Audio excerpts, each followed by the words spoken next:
Hey everybody, welcome back. It is the Razzball Fantasy Baseball Podcast. I am Beaton, joined by the Fantasy Master Lothario. Great, all right. How's it going over there, Great? Hey man, what's going on? Just chilling, like a villain. Chilling like Gilligan out in an island, fishing with my string and bamboo, caught something tasty. Woo! No one to see this. I dropped my fluid like a chemist. All right.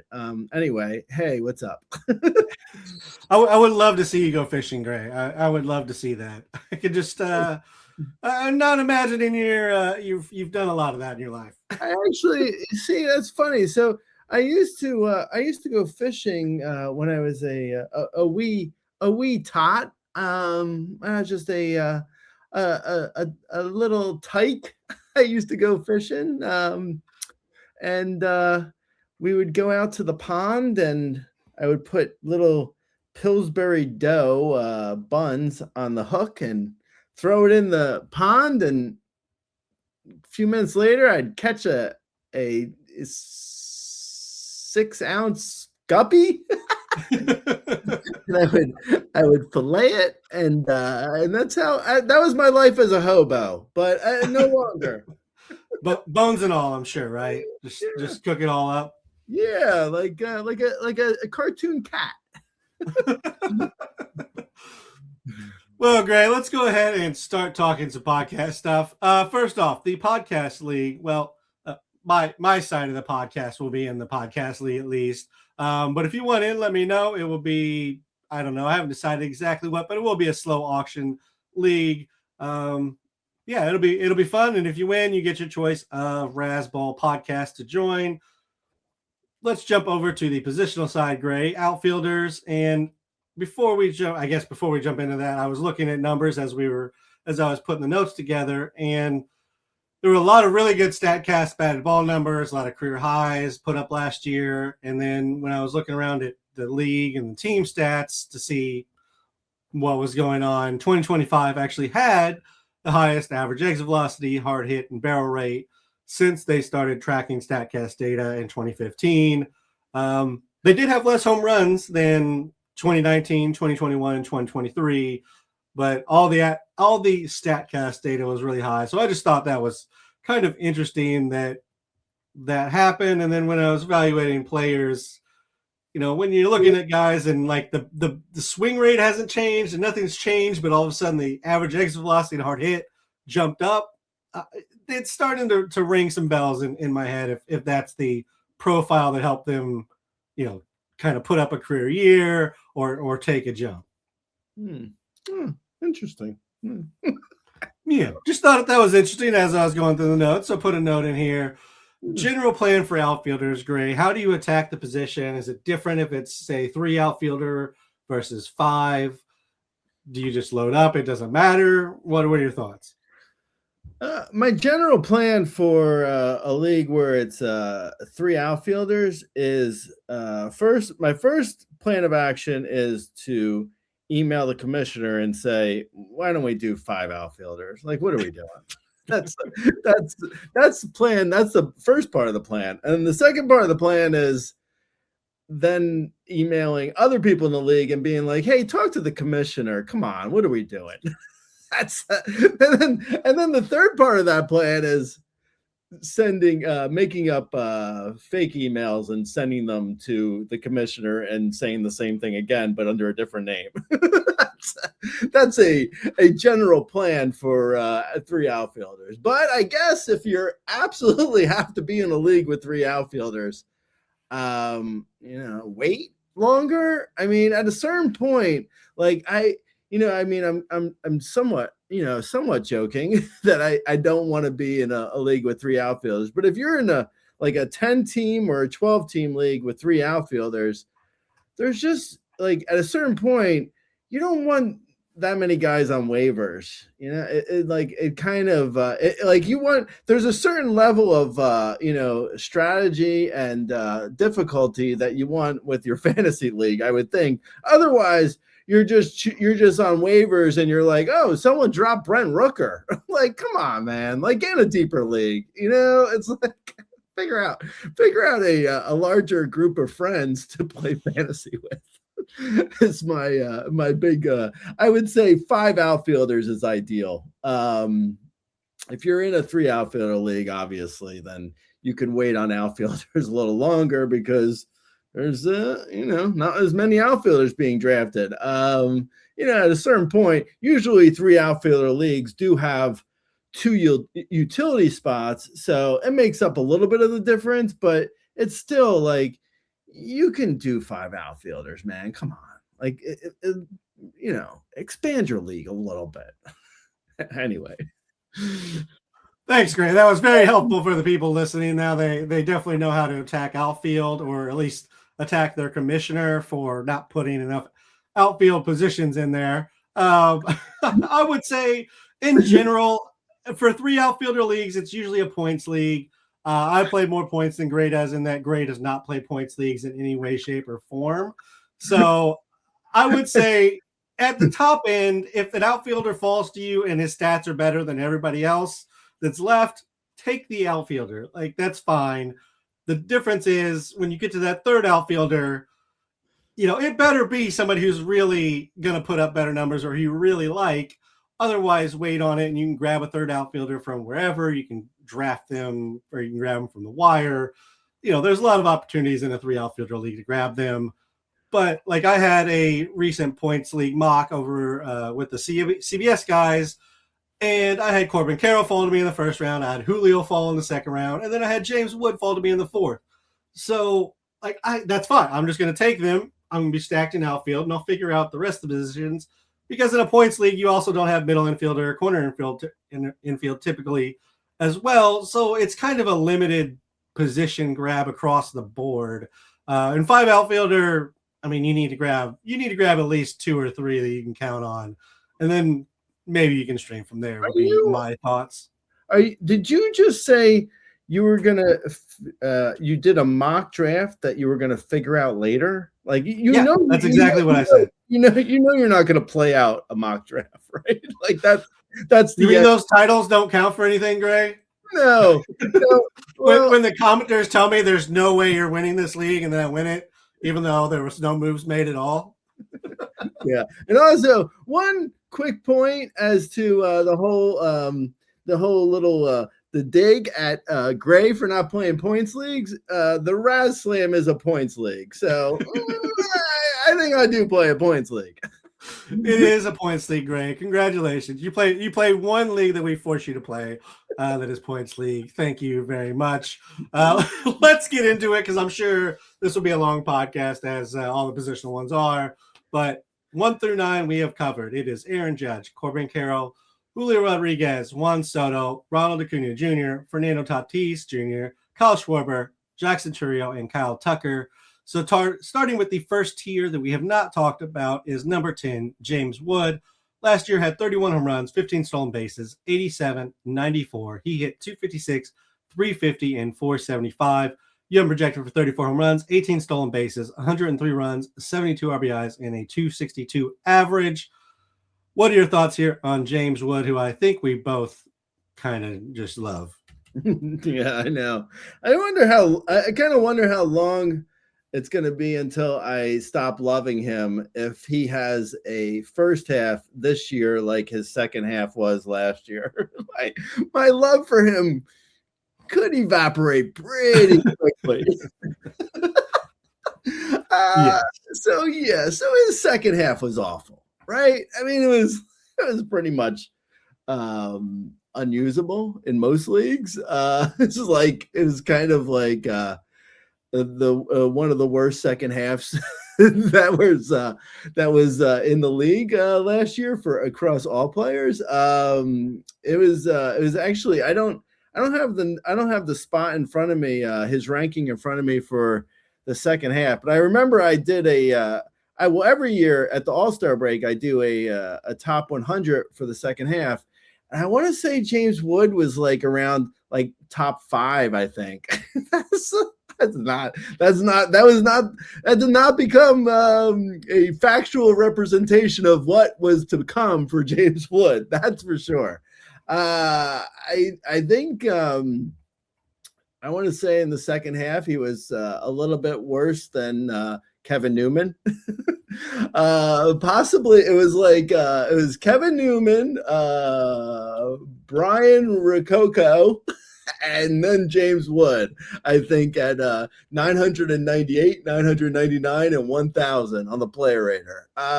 Yeah, so he was awful. All right. Long story short, after I already made the short story long, he is very bad. But he was also, for the year, he was still 45 on the player rater total. So the hope, I believe, that I have here is almost entirely that, the first half was so good and the second half was so bad, and combined, he was still top 50 player overall on the player rater. So you would hope with his skill set and, being so young and having that be his, first full year in the majors, that if he were, to have a first half like he had last year, and then just be a little bit better in the second half and not trail off, like you would think probably, from his first full year in the majors, he started to tire. He fell into a slump. The strikeouts got insanely terrible. Everything went south on him for the second half of last year. But you would think someone at his age and getting better, continually getting better, if he gets better from what he did last year, I mean, he's basically a top 7 to 5 player overall. If assuming the second half, he can just figure out his second half. So that's the hope. Even with the awful second half, he still hit 31 homers, stole 15 bags, and hit 256. If he were just to cut his strikeouts just a little bit from last year and continue to hit for power and steal bags and have just a little bit better of a second half, I mean, we're talking like baseline, we're looking at 35 homers, 15 to 18 steals, 260 average. That feels very conservative too. That's just him taking the smallest of steps forward. So yeah, I like him a lot. I almost put him in the top 20 overall. I'm still totally in. He still hits the ball incredibly hard. Even in his second half, he hit the ball hard. It just, he stopped hitting the ball kind of in general. So he just needs to fix that. And yeah, I'm still absolutely all in on James Wood. Yeah, and he had a very similar problem to a guy who's later on this list, which is Pico Armstrong, in that he started chasing up and out of the zone. That really opened him up to the breaking stuff out of the zone, and it just was terrible for everything. To your point, he hit 278 with 24 home runs, 12 stolen bases, and a 27.6% strikeout rate in the first half. In the second half, he hit 223 with 7 home runs, 3 stolen bases, and a 39% strikeout rate. And he had a 362 BABIP to go with that 223. So it was not just bad luck. He really did just struggle with the kind of adjustment the pitchers made to him. He is very young. He is very talented, and he can still make that change. So I'm with you in that James Wood is still a worthwhile pick in your drafts, and he could definitely take that jump and be, like you said, a top player.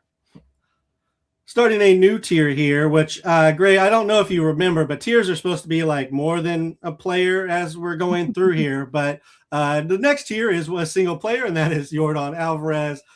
He had 48 games last year, 6 home runs, a stolen base, and he had 273. Young projected for 34 home runs, stolen base, 88, 96, and 291. He had a broken hand and an ankle injury last year, which caused him to miss times throughout the season. And the manager has already said he is going to spend most or all of the season at DH. So from a health standpoint, you have to feel that's at least a good news type of thing.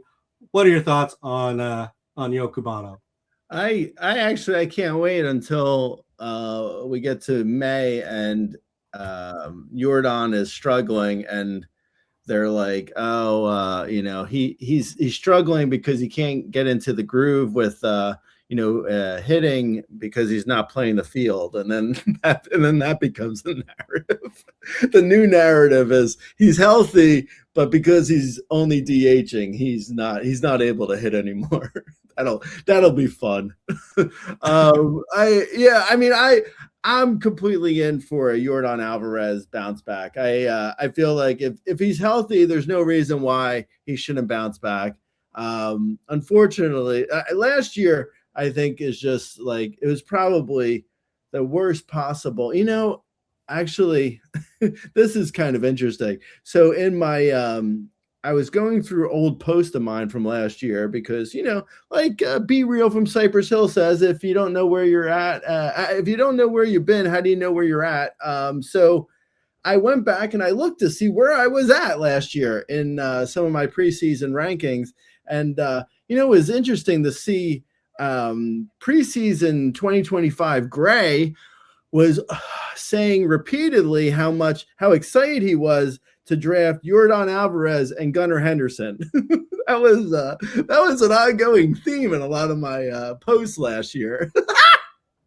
Oh man, if I could only go back and talk to March Gray of 2025 and tell him don't be as excited about drafting Gunnar Henderson and Yordan Alvarez. But anyway, Yordan Alvarez I think probably had the worst possible season he could have had, all things being equal, and as assuming health, I don't see why he can't bounce back to what he was before. So, roughly 32 to 35 homers, 290-ish average, good counting stats. It's just a matter of health, really. Everything else is, everything is going to be fine as long as he's healthy.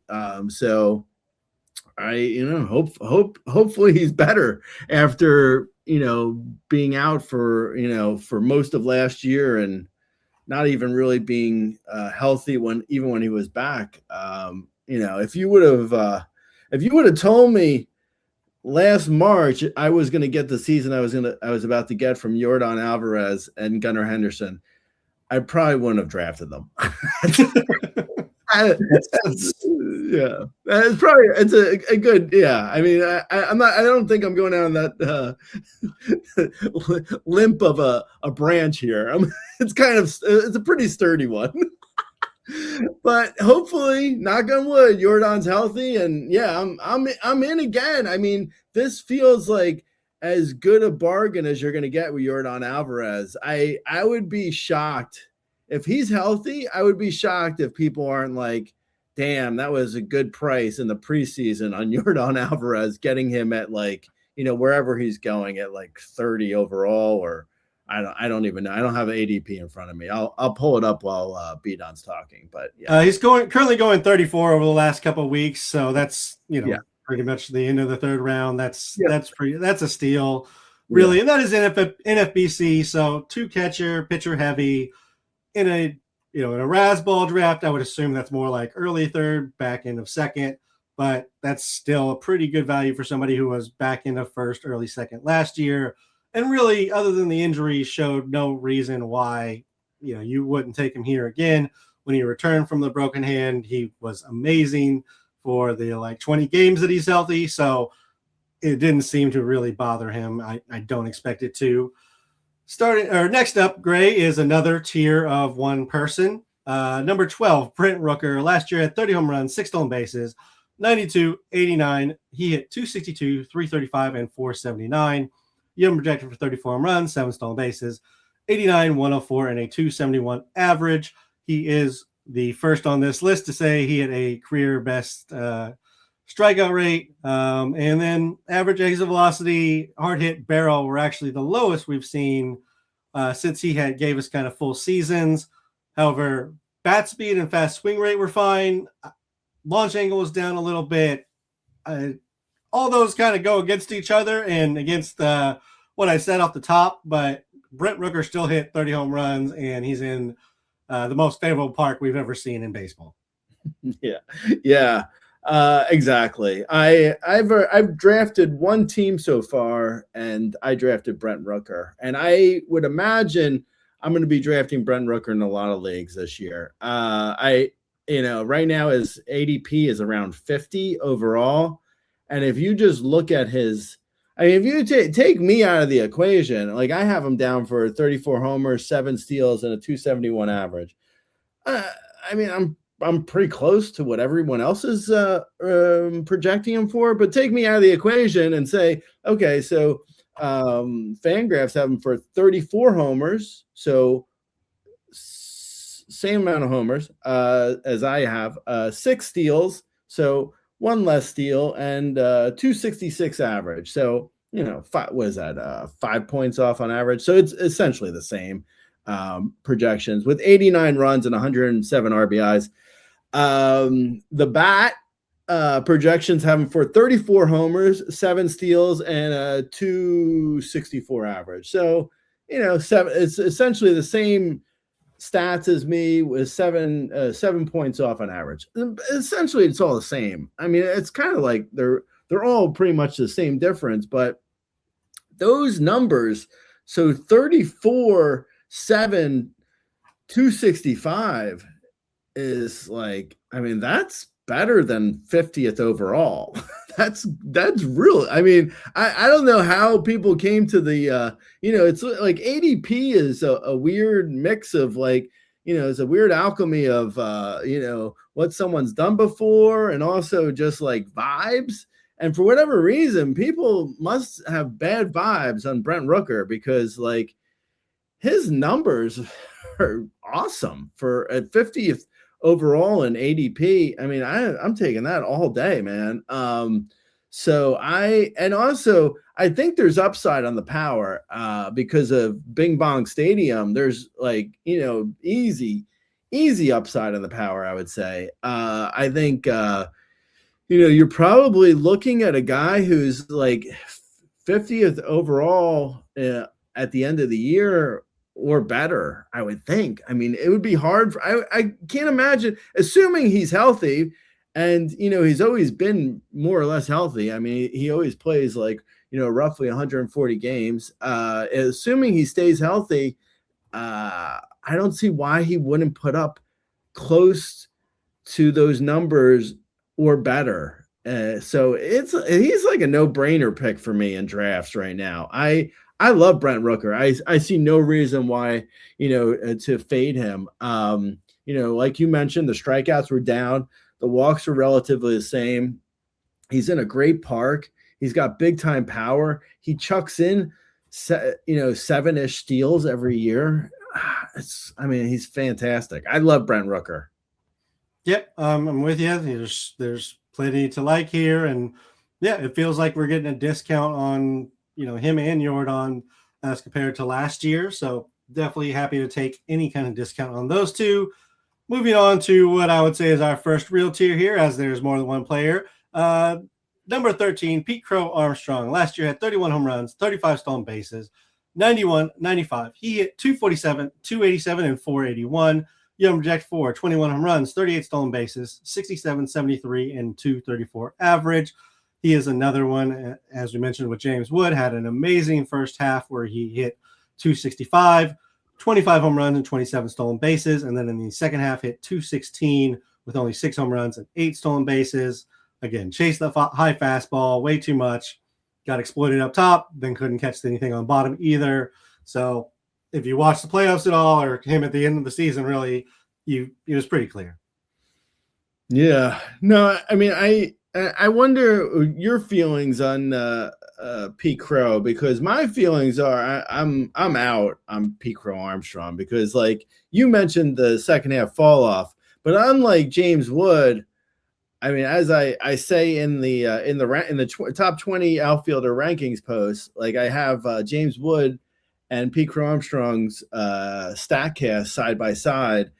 And I think it's pretty stark differences between the two. I'm kind of curious because I know you're a Cubs guy, so I'm kind of curious where you're landing on Pete Crow Armstrong, because I don't trust him. Like I think like James Wood's second half strikeout rate ballooned out of control. It got awful.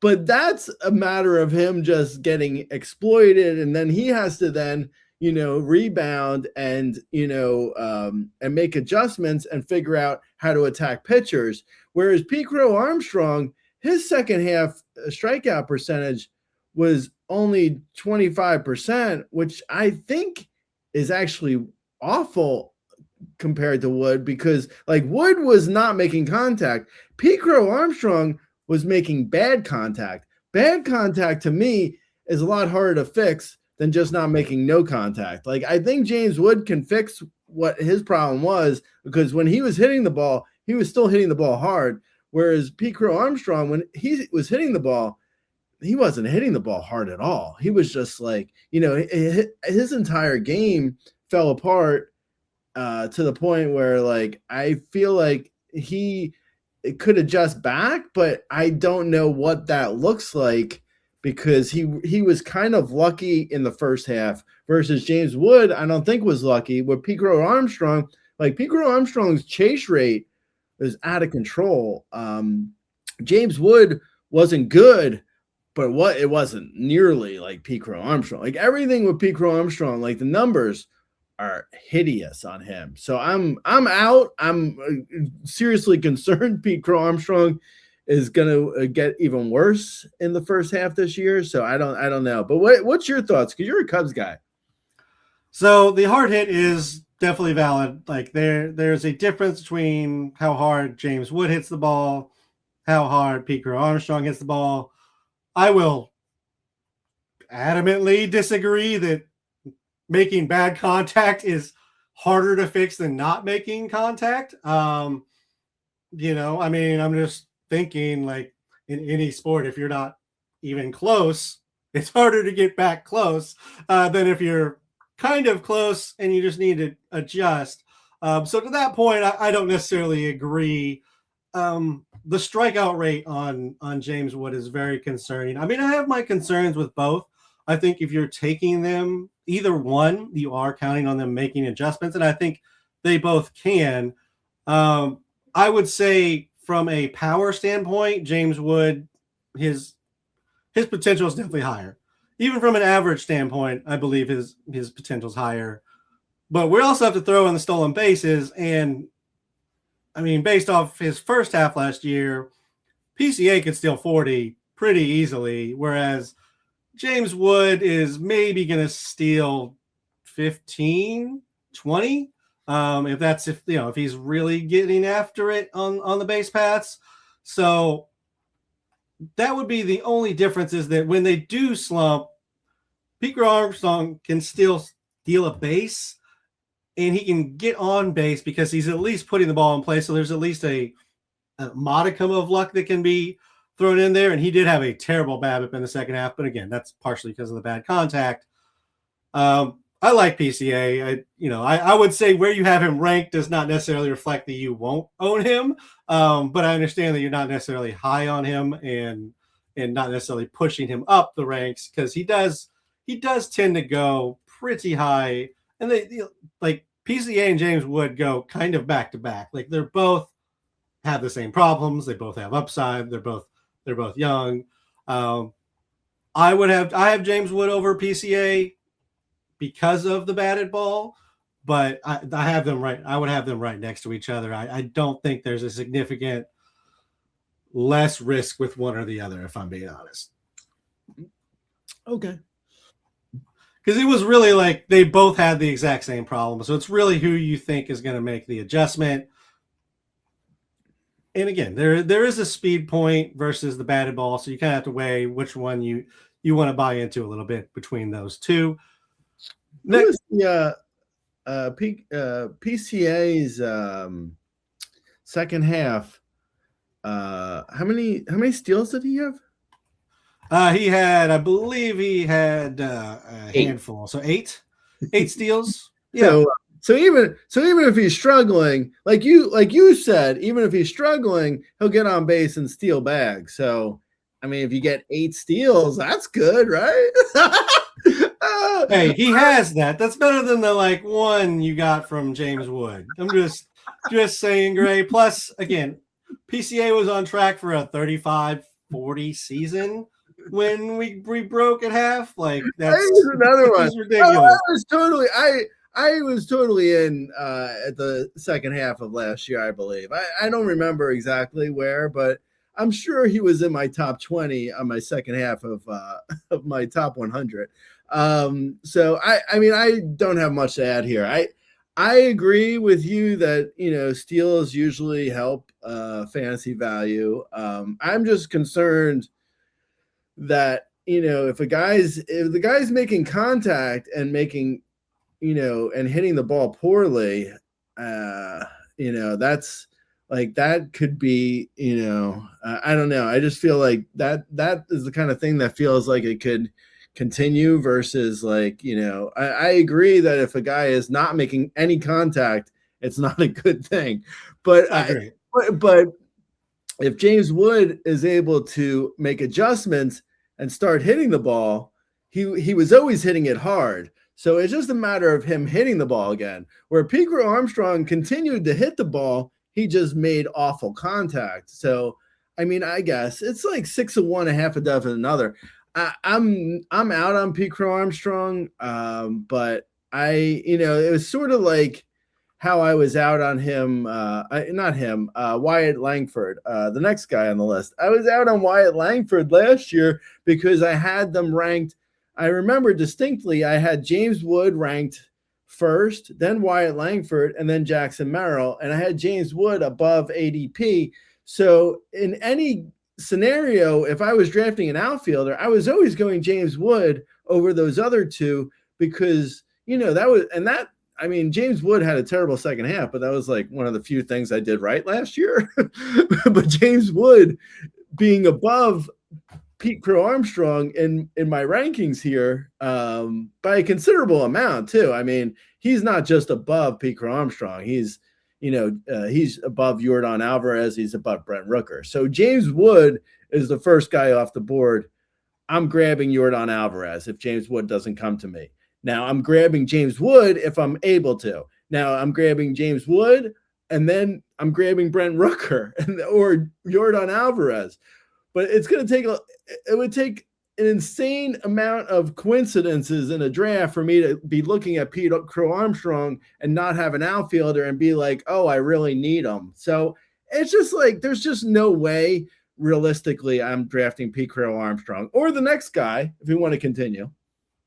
Yeah, I can't wait for you to end up with both of them. Probably. I'm just going to say one more thing. I know we've spent too much time on it, but it is kind of a big rankings dispute with PCA a little bit. To the point about contact being so bad, Gray, it really wasn't. The hard hit first half, second half, within 1%. Average exit velocity was actually up. The barrel rate was 3.5% down, but barrel rate is like in a second half is like 3 barrels would have made that equal. So really the contact really wasn't terrible. He just chased too much. The fly ball rate was actually down a little bit. Line drive was up.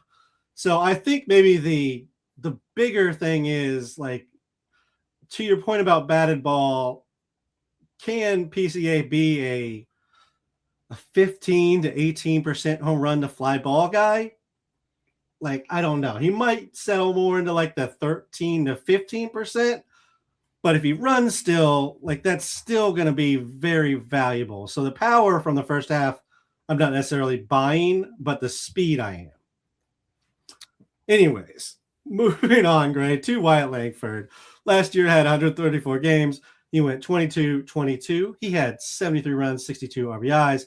And he hit 241, 344, and 431. You projected for 24 home runs, 20 stolen bases, 78, 61, and a 252 average. The K rate got worse. The walk rate improved.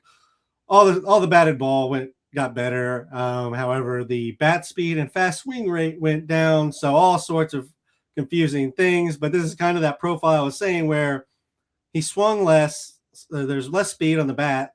He didn't swing as hard as often, but the average exit velocity, hard hit all improved. So it's kind of a weird set of numbers where it might have been ball related. Yeah. Yeah, maybe. I don't know. I'm also Wyatt Langford's another guy who I'm avoiding this year. I mean, I think for what he is, I think there's a lot more vibes included in his ADP versus like what he actually does. So currently he's at 47 on the ADP chart from that's from January 1st through first week of November. Excuse me, first week of February. So it's essentially it's the most recent last month ish of ADP, and he's at 47. And Brent Rooker is at 49. So Wyatt Langford is going on average before Brent Rooker.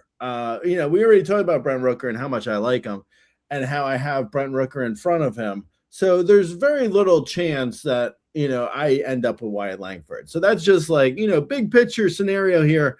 I just don't see myself drafting him because of just how I have him ranked. I wouldn't reach for Wyatt Langford. I feel like he's a little bit overrated from what we've seen so far. Like the vibes I'm talking about that are included in his ADP, I think are mostly from like what people think he can do versus what he's actually done. So far, his last year was his best year, and he had 22 homers, 22 steals, and a 241 average. It's not great. I mean, it's fine. It's okay. It's not really top 50 type. It's like, I mean, it's good. It would take a ton of accounting stats to make that really legitimate. Even in the top 100, it would take a lot more runs and RBIs to make that in the top 100. Right now, he was at 131 on the player rater last year. So, I mean, that's probably, I don't know off the top of my head. Like Yordan Alvarez was obviously hurt last year and was awful.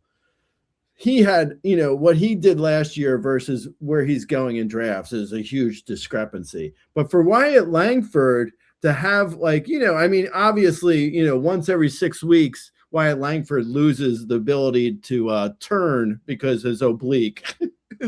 he busts an oblique once every 6 weeks. We know that for a fact. But I mean, even if you put that aside and be like, okay, Wyatt Langford was more or less healthy last year. I mean, 134 games, 489 at bats. I don't know if a guy who had that sort of. I mean, I'm trying to think of a guy who had nearly 500 at bats last year and is going almost 80 spots earlier in drafts than his final spot on the player rater. So he was at 131 on the player rater. He's going around like 51 now. So that's, roughly 80 spots difference. And really the only thing, like the projections all basically say he's going to do what he's going to do again. Like that's usually the case for young players. Like, the projections aren't going to say like, oh, he's about to go 40, 20, 270 because, the projections usually stay close to what a guy's already done.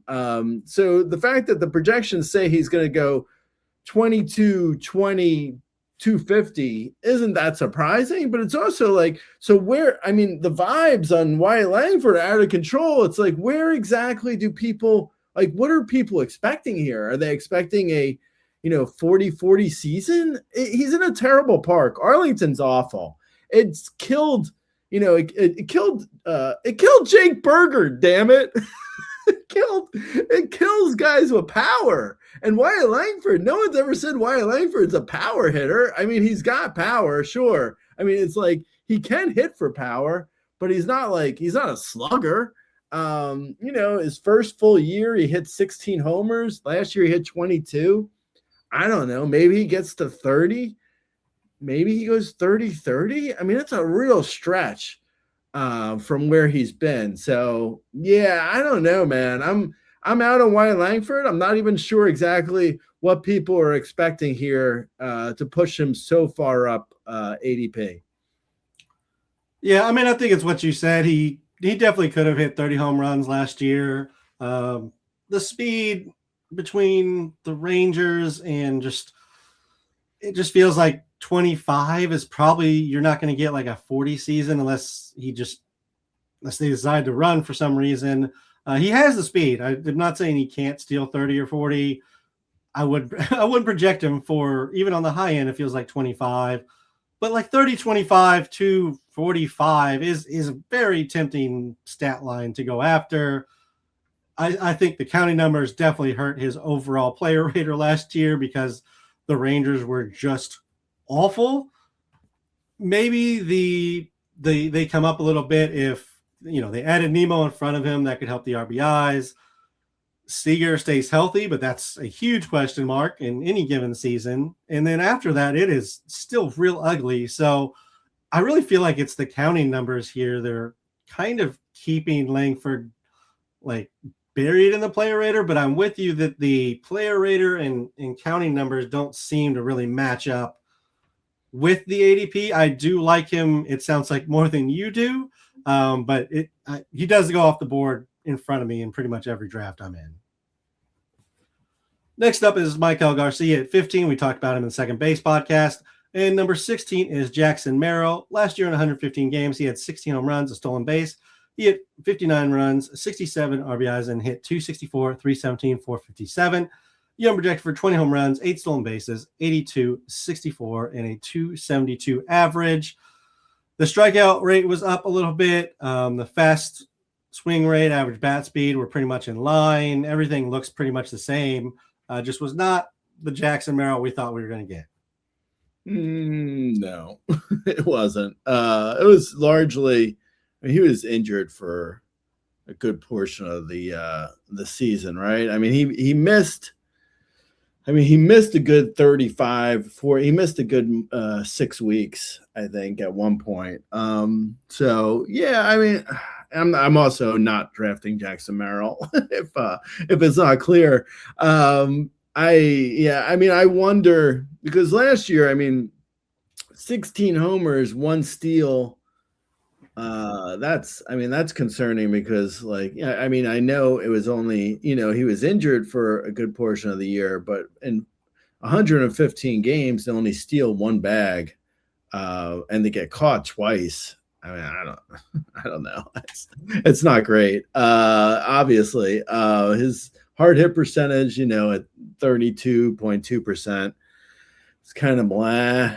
That was down. It might obviously be just write this whole season off. Write last season off because of, injuries. So maybe he's, he comes out and he's totally fine again.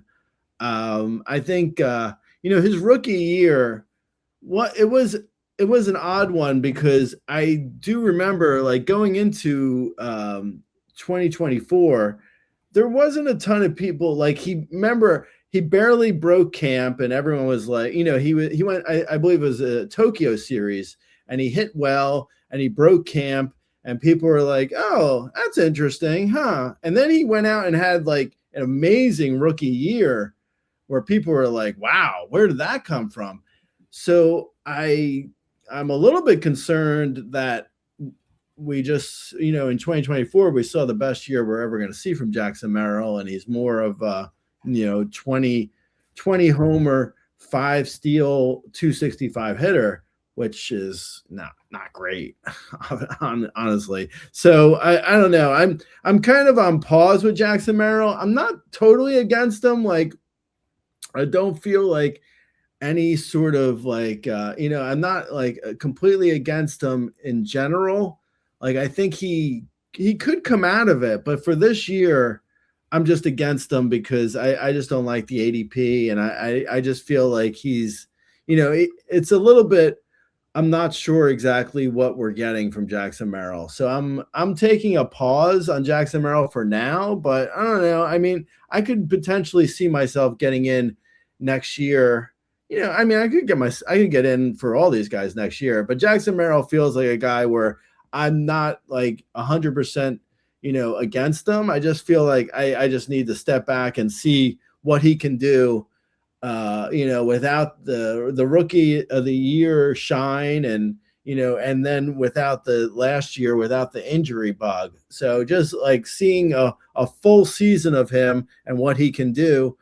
And then maybe I get back in, but right now the price just seems a little bit too high to get involved in a bounce back year.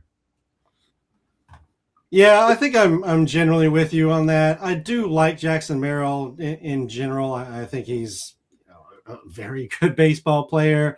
I unfortunately think his game may be better for real life than our game, because I really feel like when we're looking at the power is fine, but it's not. I don't think he's going to be a 40 home run guy. And then you're kind of counting on him being 25 to 30 home runs, 15 to 20 stolen bases. And if he's not going to run like 25, 3, 270 is just, it's not overly exciting here. I mean, that's basically the line that I have been just berating Brian Reynolds for years over. So, like, how can I then be like, yeah, go draft Jackson Merrill because he's going to give you a Brian Reynolds line as a top 70 pick? Like, I can't necessarily tell you to do that. I like the player. I think there's still upside, but I'm with you in that I feel like there's a lot of people leaning back on he has upside. He's young. We're just going to draft him here and hope for the best, where that may or may not actually come to fruition. And that's usually kind of where you and I sit, honestly. So if we're both saying we're probably going to wait it out this year, I feel like that's the cautious, or maybe even less cautious, because we're doing it like approach on this particular young player. Yeah. We're being less cautiously cautious. Yes, something like that. I'm not really sure where the words were in my mouth on that one, but hopefully the audience understood. Starting the next tier, which is the 5th tier we've talked about in this podcast. Number 17, Riley Green. Last year had 36 home runs, 2 stolen bases, 84, 111. He hit 258, 313, and 493. You have him down for 30 home runs, 5 stolen bases, 76, 88, and 257. What are your thoughts here on Riley Green, who is another first half to second half fall off guy? Yeah, unfortunately, right? Yeah. Man, was anyone good in the second half last year? That's a valid question, honestly. Julio Rodriguez. Oh, yeah, that's right. Yeah, of course, Julio Rodriguez. But of course. Yeah, I actually, so this is a new tier. This is a tier where I'm once again, I'm interested in drafting these guys. I think it's mostly about ADP, and Riley Green is, for whatever reason, I mean, he just put up, I mean, I know the second half wasn't ideal, obviously, but he just put up a solid full season if you look at the whole thing. And he's going at like 75 overall. That sounds like a fairly decent price for a guy who on the player rater last year, he was at 43 overall at the end of the season. So yeah, I mean, 43 overall, and he's going at 75 overall. So I know the player rater from last year isn't exactly what every player is going to do this year, but it shows you a baseline of what they're capable of. So you just have to, you look at what a guy is capable of versus what, what he actually can do. And, well, those are the same things, but you look what a guy is capable of, and then his like upside.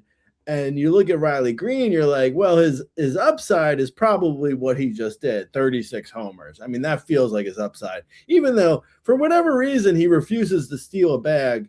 And I do think he has a little bit of speed, more so than the 2 steals he does every year. But anyway, he hit 36 homers. So even if you take realistic projections for him and take away 5 homers, 6 homers off of that, he's still going to be a 30, 260 hitter ish, 255, 260, somewhere in that range. So 30, 55, capable of 5 steals, I would say. Who knows? But I mean, he's in the middle of the Tigers lineup, not the best of lineups, but he should hit, third or fourth, I would guess. So that means good counting stats.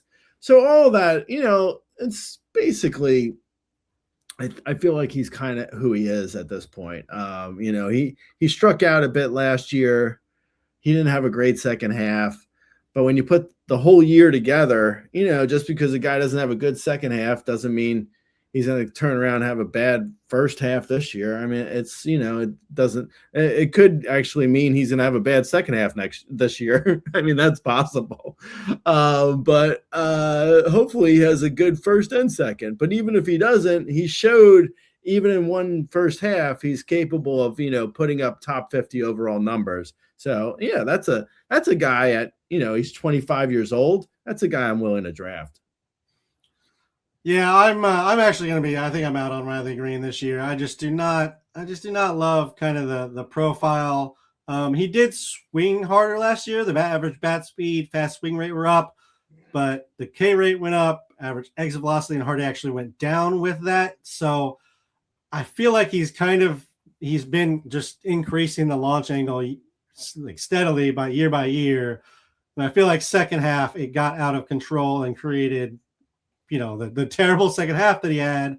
And he's not a huge Statcast guy. He has no speed. And quite frankly, the Tigers offense was not very good after the first half last year. And I think the offense probably got worse this offseason. So I don't know that I'm counting on him putting up 111 RBI again, which was a big part of his value, and along with the power that I don't expect him to repeat. So that's just a long way for me to say I'm probably not drafting him. And he's kind of in an area in drafts where I don't really like the bats in that area. So that's probably where I'm just going to attack pitching. Like the bats in his area are him, Austin Riley, Byron Buxton, Vinny Pasquantino, some catchers that we're obviously not drafting, Randy Arozarena. Like, I don't like any of those guys. So in this area, I am just going to be drafting pitchers. So I'm probably not going to have a whole lot of Riley Green one way or the other. Number 18 on the list is Cody Bellinger. Last year, he had 28 home runs, 13 stolen bases, 89, 98. He hit 272, 334, and 480. Young projected for 25 home runs, 11 stolen bases, 84, 84, and a 274 average. He had his best strikeout rate, the most home runs he's had since 2019 when he hit the ridiculous 47. Let's bring the 2019 balls back, Gray. Let's just do that right now. We're gonna be 70 years old and being like, bring back. We're gonna be talking like Leah Thompson in Back to the Future, where it's like, bring back the 2019 balls. They won't even be playing with baseballs, though. It'll be all virtual, and we'll still be saying that, Gray. It'll be like, remember when Gleyber Torres hit all those homers in 2019? Cody Bellinger. I like Cody Bellinger. I mean, good park, good lineup, 25 homer power, 10 steal speed, hits for a good average, made 13.7% strikeout rate. So hits for a good average. Everyone at this point knows Cody Bellinger, so there's not much to add there, but I like him for what he is. 25, 12, 270 ish. It's okay. It's fine. I think as a at this point you're in you're probably a number 2 outfielder, unless you went a totally different route early on and went with like infield and pitching. But I would guess Cody Bellinger is probably your second outfielder in most leagues. But even if he isn't, I like Cody Bellinger. I don't know if the power is ever going to get back to the elite level of the 2019 balls of yesteryear, 2019, which is what was that? 7 years ago? 7 Yep. years. There's people playing fantasy baseball weren't even alive for the 2019. Probably not listening to this podcast either. They're at home going 6-7, 6-7. Right. So yeah, I like Cody Bellinger though. Yeah, I like him too. I think him returning to the Yankees is just kind of solidifying his place and his value. The short porch obviously was a nice thing for him. So pretty much expect that to continue. He should be still hitting behind Aaron Judge, so that'll be good for the counting stats. Yeah, I like Cody Bellinger this year. Next up at 19 is Christian Yelich. Last year had 29 home runs, 16 stolen bases, 88, 103. He hit 264, 343, and 452. You have him down for 21 home runs, 15 stolen bases, 74, 78, and 271. What are your thoughts here on Christian Yelich? Yelich floored me kind of when I was digging in on his numbers from last year. I don't think I'd realized this, but he was outside of the outfield, outside of Pete Crow Armstrong, from the outfielders we've discussed so far on this show, Christian Yelich is the highest on the player rater from last year. He was the 9th best outfielder last year. He was the only guy actually we're going to discuss that we haven't yet is Byron Buxton. He's George Springer, I guess. If it depends on how long this podcast goes, but at a certain point we might have to pull the plug on it. But yeah, I mean Christian Yelich was better than everyone else we've talked about so far, except for Pete Crow Armstrong. He was excellent last year. I don't know if we're going to approach that again, but he was, 35 overall. He was actually right above Cody Bellinger. So they were together again, Cody Bellinger, Christian Yelich. A love story of how they're always next to each other in ADP and draft rankings. a beautiful love story. They're coming out this spring on Hallmark Channel. Check it out. I don't see myself drafting Christian Yelich just specifically because of where he is in my rankings versus ADP, but I don't really mind him. I don't know. I mean, maybe I could end up with him. He is going much later in drafts. Like for whatever reason, once again, vibes have taken over. And he's I guess it could be because he doesn't have outfield eligibility in NFBC. So that could actually be why he's down at 125 overall in ADP. So yeah, I mean, utility only, that probably does ding him 30 spots in ADP. So that's why he's not up by his best bud, Cody Bellinger, around 80. But yeah, I mean, I don't know. I could see potentially drafting Christian Yelich. I think he's similar, in the same way, Yordan Alvarez. It was just it's up to him to be healthy. And Christian Yelich, as long as he's healthy, I mean, I don't know. I wouldn't expect, another 2019 year. remember that 2019? I wouldn't expect that, but 25, 22, 20 homers, 15 steals, 20, 15, say 20 homers, 15 steals, 260, 270 average. And there's upside on those numbers depending on how many at bats you get, how healthy he is. Yeah, I mean, he's fine. I don't mind Christian Yelich. I think at this point, everyone knows him. Yeah, I mean, I could see getting him just because drafting him is very much where he goes in the draft. I've seen him, loved in a room, and I've seen him absolutely hated in rooms. So I'm not going to say I'm not going to draft him, but I'm probably not going to draft him. He had the worst strikeout rate, and I mean, by far, over the last 6 seasons, worst walk rate since 2015. He had the worst average exit velocity, worst hard hit since 2017, actually average exit velocity of his career. With a 1.9 launch angle, somehow had his best home run to fly ball since 2020, and he also did not run in the second half. All that adds up to me saying I'm not I'm probably not going to own him. I feel like the drop off is coming. It felt like he was really reaching last year, which is why he could hit the home runs, but the underlying numbers don't really match. The first strike rate was up 10%. That's usually a pretty clear sign that something's starting to go wrong. The bat's slowing, the eyes aren't quite as good, something along those lines. So I'm just not going to own Christian Yelich unless he just falls in a draft, unfortunately. But he does just do it year after year, so I understand from that position as well. Number 20 is Roman Anthony. Last year in 71 games in the majors, he had 8 home runs, 4 stolen bases. He had 48, 32. He had 292, 396, and 463. You have him projected for 17 home runs, 21 stolen bases, 92, 62, and a 269 average. Struggled a little bit when he got called up and then got it together, hitting 318 after June. Should be leading off or at least at the top of the order somewhere for Boston. What are your thoughts on Roman Anthony here? Talk about drafting on vibes. This is a full-on vibes draft right here.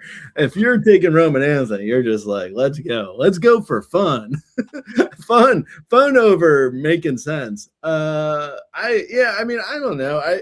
I think probably where I have him ranked is just like it's not going to happen for me in Roman Anthony, because he is going, at least in NFBC leagues, he is going at 57 overall. So I don't see it. I would be shocked if I roster him this year, but I don't know. Also, the projections, I mean, of course the projections aren't going to be great because he hasn't really played much, but I mean, even with that aside, his projections are like 15 homers, 8 steals, 264 average. It's awful. I mean, that's terrible. I would be shocked if he has that bad of a first full season, but those numbers are like, what? I mean, no way is that. I mean, that's awful. It's like a wing and a prayer that you're drafting him based on if you're drafting him based on what these projections are saying, then you're probably not drafting him until like 250 overall. I mean, there's just no way he's going anywhere in the top 100 if you just look at his projection. So this is all just, it's all based on vibes at this point with him. I think people are expecting 25, 20, 300, maybe. I don't know. I don't know what people are expecting, but I would guess people are expecting somewhere in that range, and he's going to be hitting leadoff. So I guess that's what people are looking at. I'm not doing it. I just don't see myself doing it. Unfortunately, I feel like there's some guys, like I'll get in and I'll get excited about certain players, like rookies, that is, or at least young players, mostly rookies, but I'll get excited about some players, during the preseason when they start hitting in spring. But I don't know. I mean, maybe Roman Anthony, if Roman Anthony has a spring training like Wyatt Langford had like 2 years ago, where he hits 12 homers in the month of March, maybe I'll get more excited. But right now, I don't know the upside really. Like I was looking up his ranking on Rudy's rankings, and right now he's at 127 overall on Rudy's rankings, which is higher than I expected. That's probably because he's gotten down for 580 plate appearances. So that with that is going to come a ton of runs. I mean, you're talking probably 90 runs or something, 90 runs, 60 RBIs, I guess, somewhere in that ballpark. Yeah, I mean, and speaking of ballparks, Fenway's good for average. So, and Roman Anthony hitting 292 in his rookie year, even though it was with a 404 BABIP. But even if you chuck that down to like probably his 340 BABIP, which he's going to have, he's still probably a 270 hitter as a rookie, or at least as like, first full year 270 hitter means he has a great hit tool, obviously. So in a good hit tool and power and speed, I mean, I guess I can get there. And I mean, I don't know. I feel like I could be super excited about him next year, like if he has a breakout year, but I just don't see myself actually rostering him. Yeah, and I guess here's I think the narrative you can use to make yourself a Roman Anthony guy if you want to. Came up in June, really struggled, hit 210, a home run, a stolen base. In July, he figured out how not to be crappy on average. He hit 329, but still only a home run and a stolen base. In August, he figures it out. He hits 304 with 6 home runs and 2 stolen bases, and then he gets hurt. So essentially you're saying, okay, he figured it out in August. He knows what he's doing now. He's a, 280 plus hitter. He's going to hit 4 to 6 home runs a month with a stolen base or 2. And that gets you to, a that is so paper thin. Oh, I'm just letting you know. That's how you get to Roman Anthony being a top 50 guy. I know that's not you justifying yourself drafting. I'm just saying I know that's you trying to justify other people. But I'm just saying though, like that's so paper thin because like a lot of guys have a good month. I mean, Ryan O'Hearn has a good month. To have like, a guy come up and have a good month and then get injured, it doesn't mean the month where he was injured, he was going to continue to be good. He just had a good month. But yeah, no, I mean, I hear you. And the prospect, I mean, pedigree is like out of control of Roman Anthony. I mean, people expect him to be a superstar, and he could be. I mean, he might be this year. But I don't see myself necessarily getting in.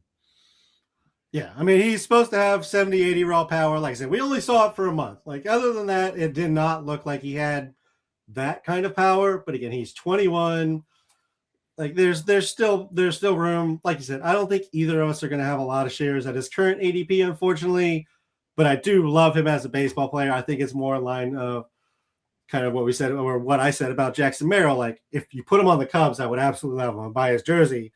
For a fantasy team where their ADP is, I don't know that I'm going to be all over it. And also, like with Roman Anthony, if you have like, if you get a 30 homer, 20 steal, 270 season, which seems to be within the realm of possibilities, like that is a top 20 year. I mean, that is a great year, but you're paying just about full price at 50 overall. I mean, he's not going that cheap. No, he's not. You're paying up for what you expect him to do, and pretty much expecting that to happen. There is a non-zero chance he leads the league in runs, so that probably helps too. Next up is 21. Then next year he'll be traded to the Dodgers for future payment to Boston in 20 years. Randy Arozarena comes in at 21. Last year had 27 home runs, 31 stolen bases, 95, 76. He hit 238, 334, and 426. You're projected for 21 home runs, 28 stolen bases, 91, 64, and a 230 average. What are your thoughts here on Arozarena? I almost wonder if the Mariners were getting juiced balls last year in the second half to get Cal Raleigh to 60 homers. Not to put a tinfoil hat on my head and become a complete conspiracy nutball, but I mean, speaking of butts, how about Cal Raleigh? I mean, there could be something there, man. I don't know. I'm just saying, like, it's good for the league if they have like, star prey. I'm not saying like in April they're giving Cal Raleigh bouncy balls, but at a certain point when a guy is chasing records, they start feeding them bouncing balls. And I don't know, man, maybe that ball was in play for Randy Arozarena too. I don't know. I don't know. I'm just saying it's a little bit bizarre that the Mariners and Safeco or T-Mobile, excuse me, it's the it's a little bizarre that the stadium started playing like so hitter friendly. Anyway, I mean, Randy Rosarena's numbers, they look like, they back up. His hard hit was up. Fly balls were, not insane, but his homer per fly ball got better because, like I said, he was hitting the ball harder. His line drives went up. Power looks legitimate. His steals were always sort of legitimate. And, if he can bounce back to a 240 hitter, that's good enough for, if the guy's going to go 25-25 and he hits, 210, it's kind of awful. But if he hits 240, then it's like, yeah, okay, I can deal with that. So yeah, I mean, I don't think I'm necessarily going to be drafting Randy Rosarena, but I don't know. I don't totally think it as a complete fluke what he did last year. Yeah, I kind of do. In July, he had 11 home runs. That's very abnormal for him. To your point about at the end of the season, it wasn't the end of the season. He had 1 home run in September. Don't ruin my conspiracies. But 11 home runs in July, very hard to duplicate.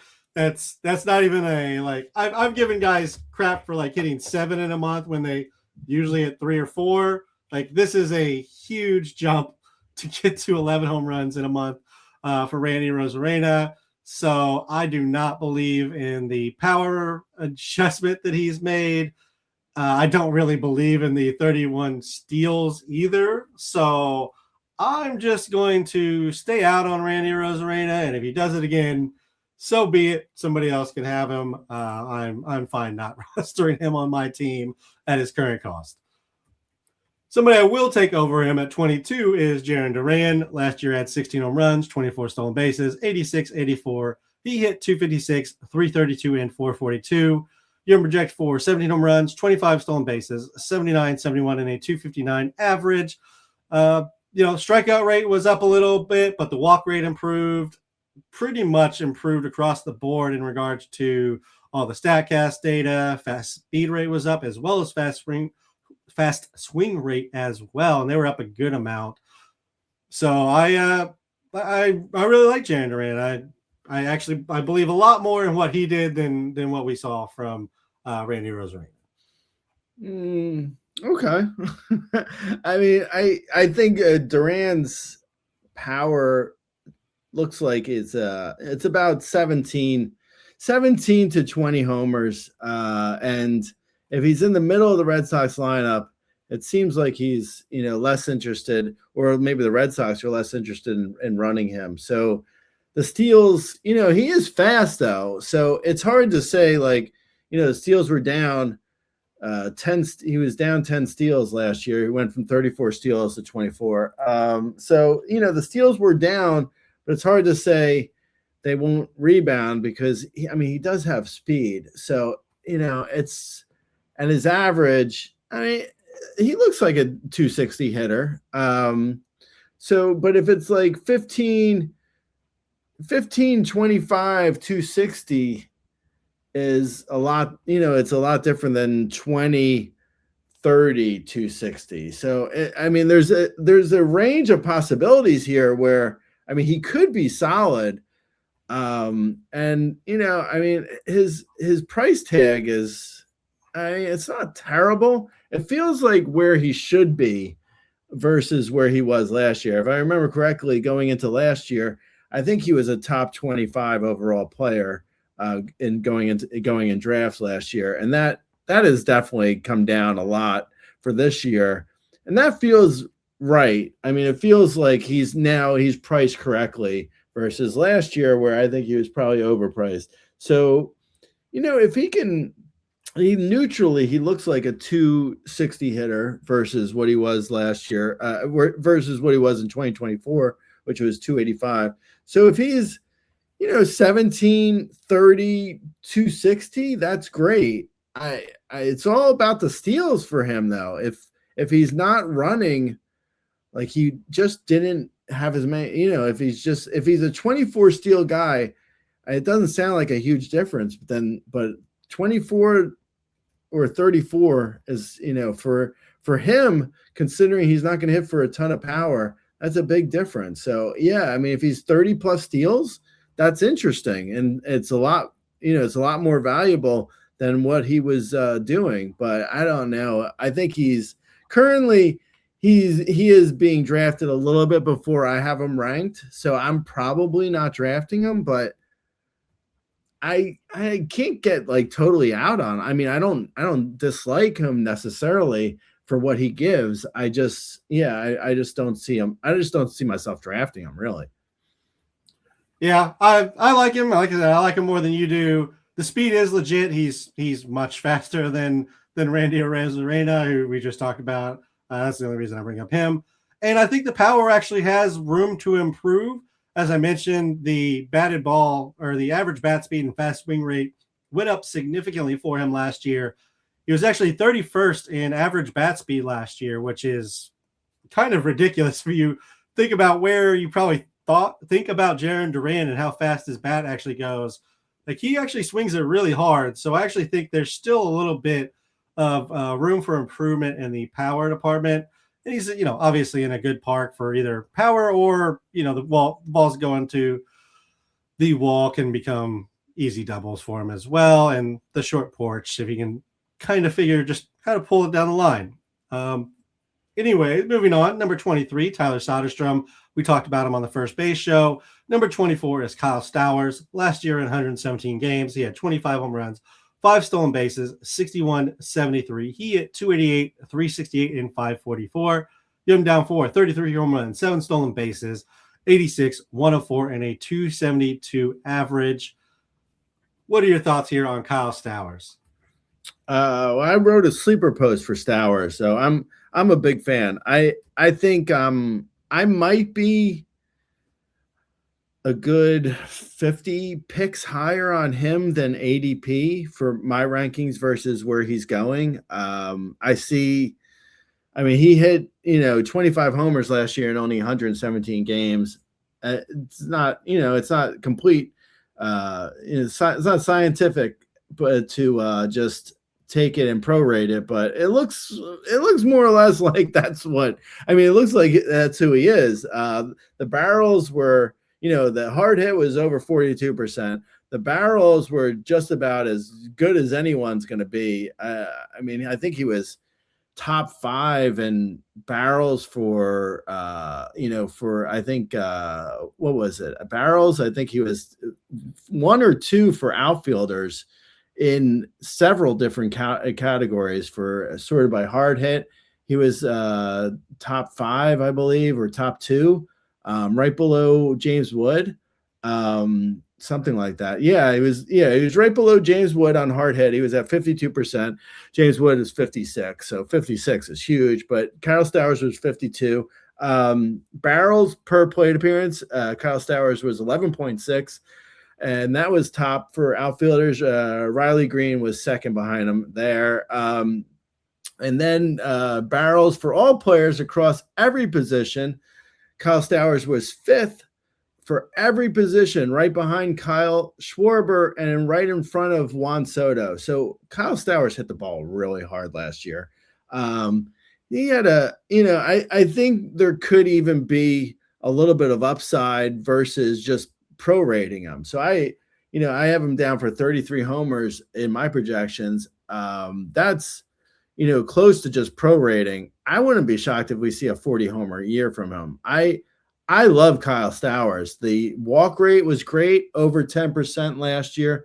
Strikeouts were 27%, but that's doable for a slugger. He also stole 5 bags.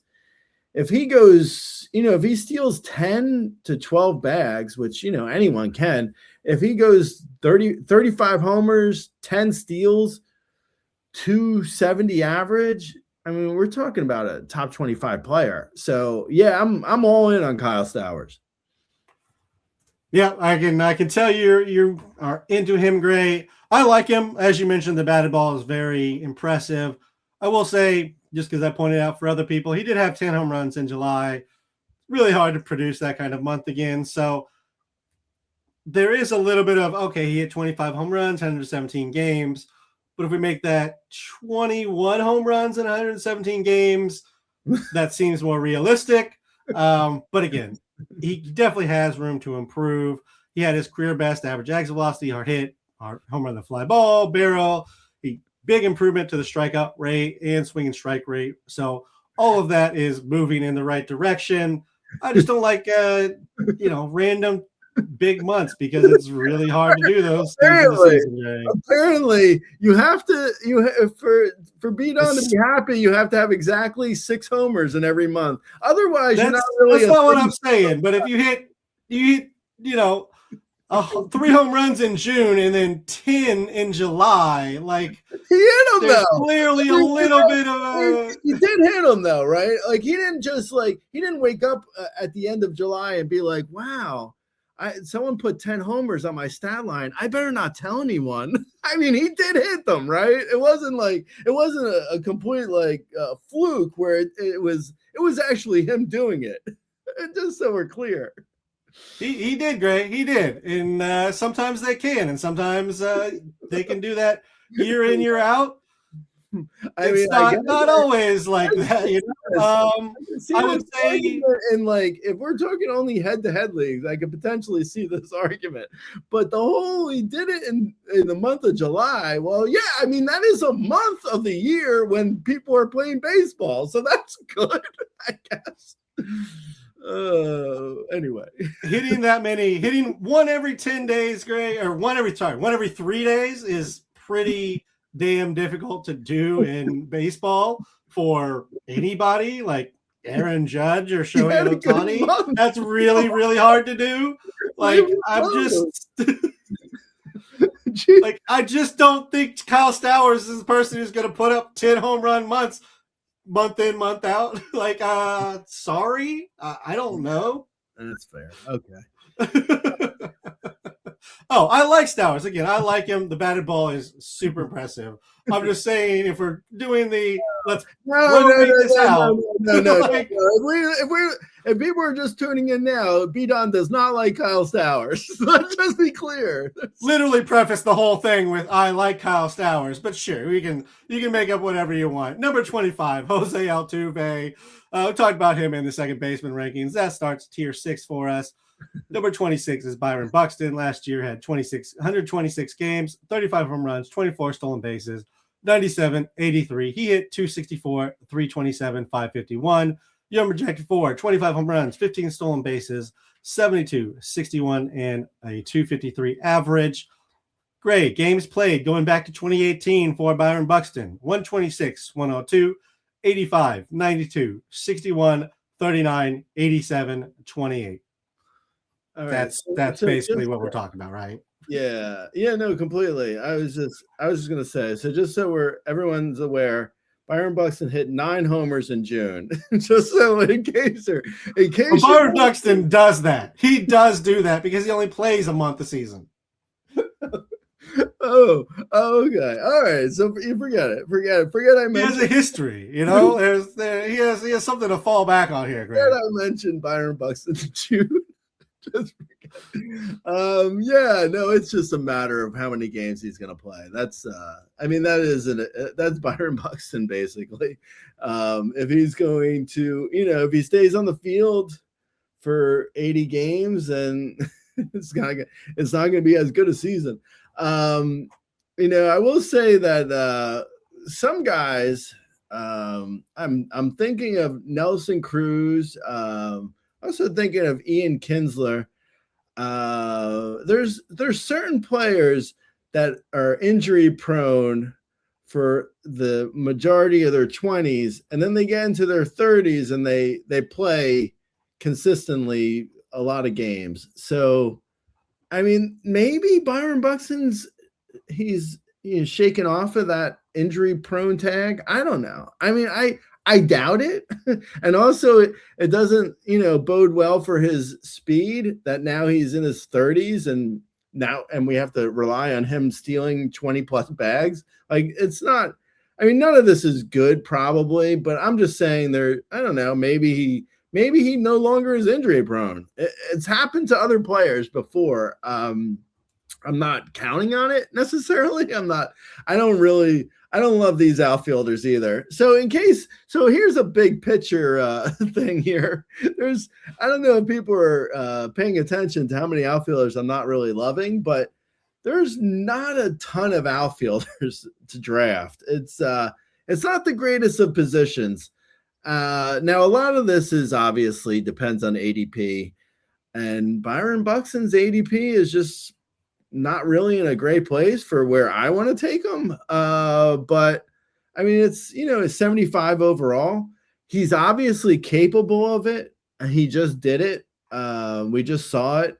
It's also a pretty good sign that he did only play 126 games last year, and he was still really exceptionally valuable. I want to say he was top 20 overall. As I mentioned earlier with Yelich, Buxton was the top outfielder that we discussed. He was 25 on the player rater. So even in 126 games, he was still 25 on the player rater. So it shows you what he's actually capable of. But yeah, at 75 overall in ADP, I just don't see myself grabbing him. Yeah, he's in that no-fly zone for me in that 70 to 90 range of bats where I'm not really buying into him. It's all kind of the breakout guys or older guys, and I just don't buy into a lot of them. I think Bellinger's in that range. I like Bellinger, but that's really about it in regards to bats in that area that I'm kind of in on. So yeah, I don't think either of us are going to be leaving with Byron Buxton, but I understand because last year was amazing, and if you had him, he probably helped out a whole lot. Last year I had this guy really high, and I wish I didn't, Gray, and that is O'Neal Cruz. He is number 27 in the outfield this year, 135 games last year, 20 home runs, 38 stolen bases, 62-61. Here's the bad part. He hit 200 with a sub 300 OBP, so that's not great. You have him projected for 22 home runs, 25 stolen bases, 66, 67, and a 206 average. It is really hard to go 20-40 and be 150th on the player rater, Gray. Yeah, seriously, right? I mean, that is kind of crazy.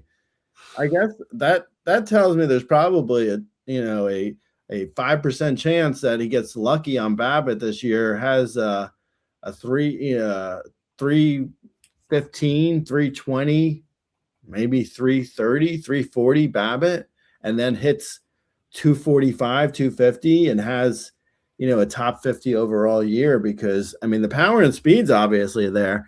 I think the Pirates are actually gotten to the point where they're going to be platooning him out against lefties because he can't hit lefties.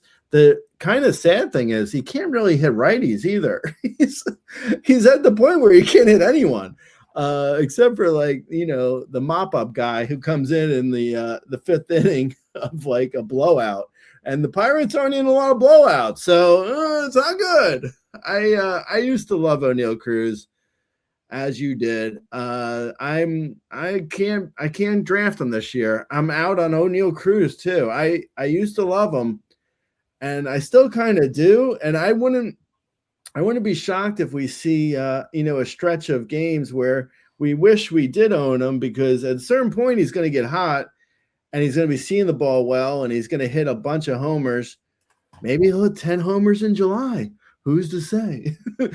But we're probably, I mean, I don't know. He's definitely going before I would draft him. I just don't see myself rostering O'Neal Cruz, even and he's not, I mean, the price isn't terrible. At 100 overall, I'm still probably not in on O'Neal Cruz, unfortunately. I think it just depends on the league for me. In a shallower format, I'm going to be very tempted to take the upside because it is absolutely massive. We've seen him have that crazy BABIP you talked about and put up a 259 season in regards to average. So I do think there's some of that here. There was clearly times last year where he was just not playing because he really, really didn't want to be in Pittsburgh. That's not an excuse because he's still in Pittsburgh, and so that could happen again. It's definitely a drawback when you have a player who doesn't want to be in Pittsburgh and they're in Pittsburgh. And they're still there. Yeah, it's really terrible. But like you go 2040, you think you'd have more than 60 on the counting numbers. But they don't, and that's part of the problem. Is even if he does that with a better average, he's still only going to have like 75 runs and RBIs. It's like that's part of the problem here, along with just the inconsistency. So I love O'Neill Cruz. I think there's going to be a magical season along the way, but that sounds a lot like what I said with Alberto Mondesi for like 8 years in a row. Do you know how awful the season after the magical O'Neill Cruz season is going to be? How many people are going to get burnt by like the top 20 overall O'Neill Cruz? I mean, probably as bad as the Christian Yelich 2020 season. 2019, yeah, 2019 Christian Yelich going to the 2021. At least they had the pandemic to blame for that. Yes, but I don't know if you remember what he did, but he basically hit like 200 or something. Like the least obvious excuse for 2020 ever. It's like, well, the pandemic was bad, but at least you had an excuse for Christian Yelich, huh? Who you drafted first, first overall stuff. Yeah, it was kind of 2020 was kind of a terrible year, but at least it was a good excuse for Christian Yelich. Yep, coming off that season, yeah, we thought we're like, oh, he found launch angle last 2 seasons. We're going, and never again. Yeah. Anyway, okay, let's go. Number 28, Seiya Suzuki. Last year had 32 home runs, 5 stolen bases, 75, 103. He hit 246, 326, 478. Young projected for 25 home runs, 6 stolen bases, 71, 83, and a 256 average. Everything is pretty much in line with his time in the majors. Did have the best home run to fly ball of his major league career. This is unfortunately another one where he just kind of needs to stay on the field for all the games. Yeah, no, exactly. I think Seiya Suzuki is again probably. I mean, this is a tough range of outfielders. It's not that I will in a 5 outfielder league. It's not that I'm only drafting 1 outfielder and then punting 4. that might be how it sounds. That's not the case. But this is a tough area for outfielders where it's like, I mean, Seiya Suzuki was solid for the first half of the year. I mean, he was kind of awful for the second half. I believe it was like he was another guy where I want to say he was probably top 20 overall in the first half of the season and then just completely bombed out. It wasn't, and then it was like in the final week of the season, like I think he hit like 4 homers in like the final 5 games or something. And it made his second half look a little bit better, but he had a really awful second half. And I mean, I feel like I think his like at his projections, I have him for 25 homers and 6 steals at 255 average. I think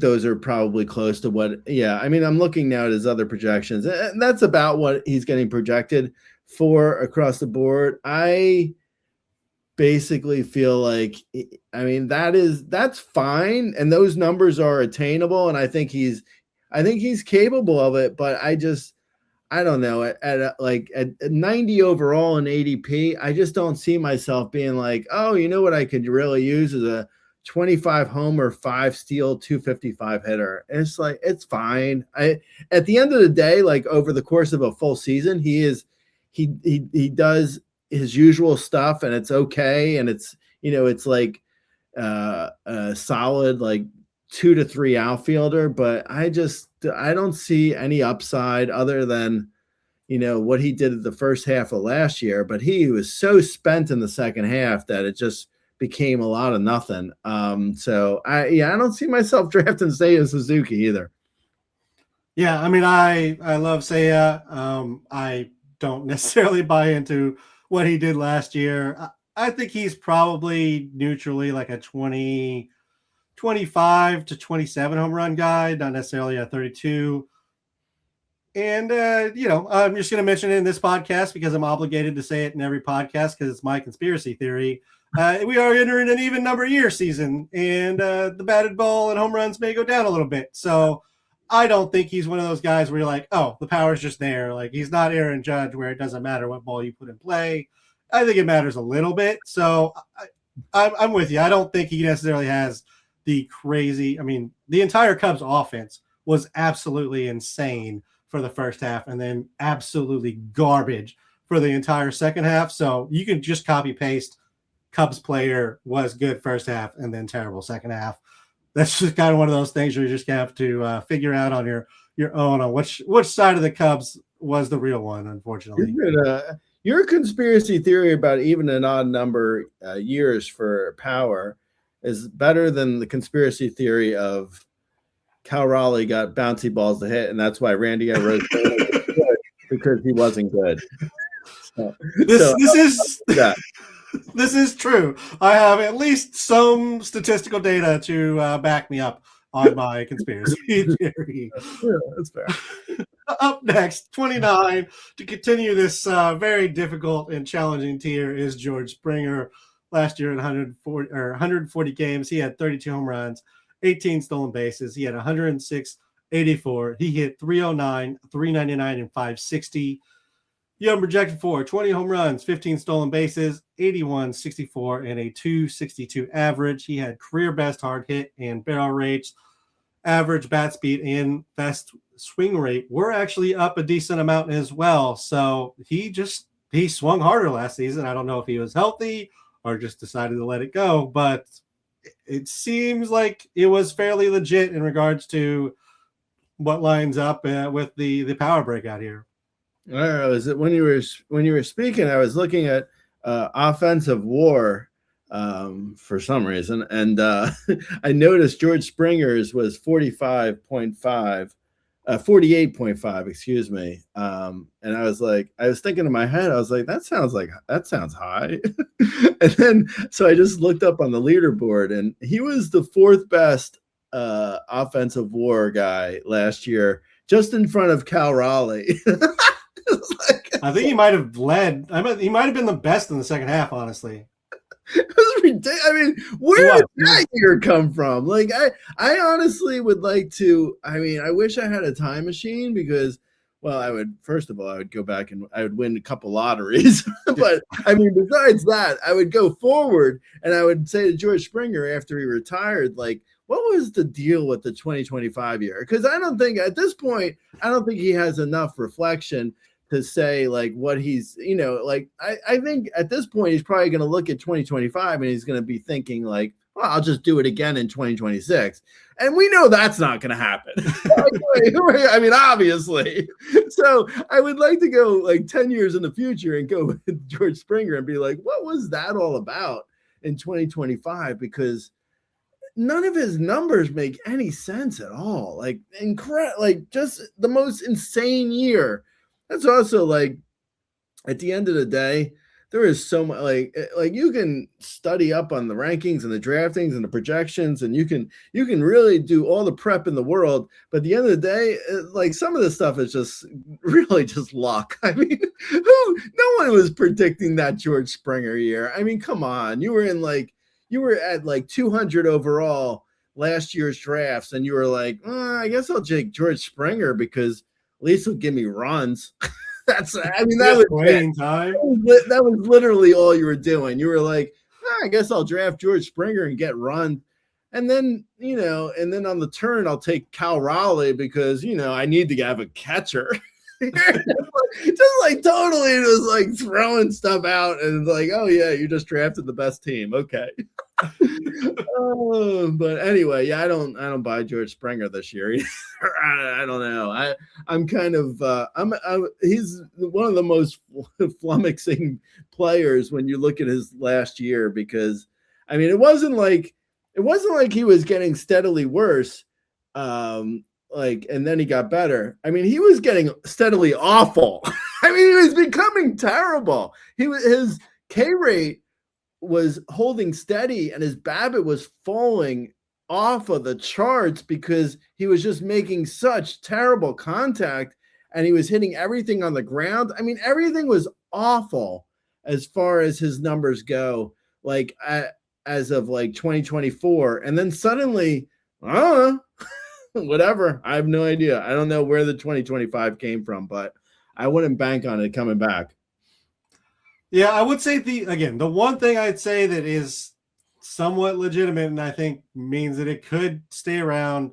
The fast swing rate was up from 22.4% to 40.3%, and the average bat speed went up almost 2 miles per hour.